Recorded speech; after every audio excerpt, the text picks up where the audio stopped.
নতুন বছরে নতুন মেকআপ ট্রেন্ড নিয়ে চলে আসলাম, যেখানে আমি যেই সালের জন্মগ্রহণ করেছি সেই সালের মেকআপ ট্রেন্ড অনুযায়ী মেকআপটা করব। So here is my some inspiration. এগুলো থেকে ইন্সপায়ার হয়ে আমি মেকআপটা করব। But look at her, she is look so stunning. So let's try this makeup trend. এই লুকটা করার জন্য ফার্স্টে আইব্রোটা ড্র করে নিব।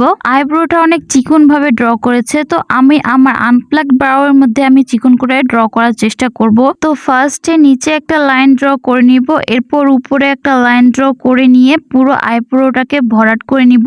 এরপর কনসিলার দিয়ে আইব্রোটাকে ক্লিন করে নিব এবং কনসিলার দিয়ে লিডটাকে আইশ্যাডোর জন্য প্রেপ করে নিব। বাই দ্য ওয়ে, চিকন করে আইব্রো ড্র করা আমার কাছে কিন্তু অনেক ভালো লেগেছে। তো ফার্স্টে আইশ্যাডোর জন্য আমি একটা ফ্ল্যাট ব্রাশের মধ্যে অলিভ কালারটাকে নিয়ে আমার লিডের মধ্যে প্রেস করে বসাবো। আবার সেম সেই ব্রাশটা দিয়ে লাইট গ্রিন একটা কালার নিয়ে ইনার কর্নারে প্রেস করে বসাবো। এরপর ফ্লাফি একটা ব্লেন্ডিং ব্রাশের মধ্যে ব্রাউন আইশ্যাডো নিয়ে সেটাকে ক্রিজের মধ্যে ভালো মতো ব্লেন্ড করে নিব। W7 এর আইলাইনারটা দিয়ে ল্যাশ লাইনে চিকন করে একটা ছোট উইং লাইনার করে এরপর টেকনিকের মাস্কারাটা অ্যাপ্লাই করে ফলস ল্যাশ পরে চলে আসবো। বেস মেকআপের জন্য ফার্স্টে W7 এর প্রাইমারটা দিয়ে ফেসটাকে প্রাইম করে ফাউন্ডেশনটা অ্যাপ্লাই করে নিব। ফাউন্ডেশনটাও কিন্তু আমি W7 এরটা অ্যাপ্লাই করেছি। এরপর ফাউন্ডেশনটাকে ব্লেন্ড করে নিয়ে এখন ক্রিম, ব্রঞ্জার এবং ব্লাশ অ্যাপ্লাই করব। হালকা হাতে আমি জাস্ট অল্প করে ক্রিম, ব্রঞ্জার এবং ব্লাশটা অ্যাপ্লাই করে নিচ্ছি। এখন কনসিলারটা অ্যাপ্লাই করে সেটাকে ফাউন্ডেশন ব্রাশটা দিয়ে ভালো মতো ব্লেন্ড করে নিব।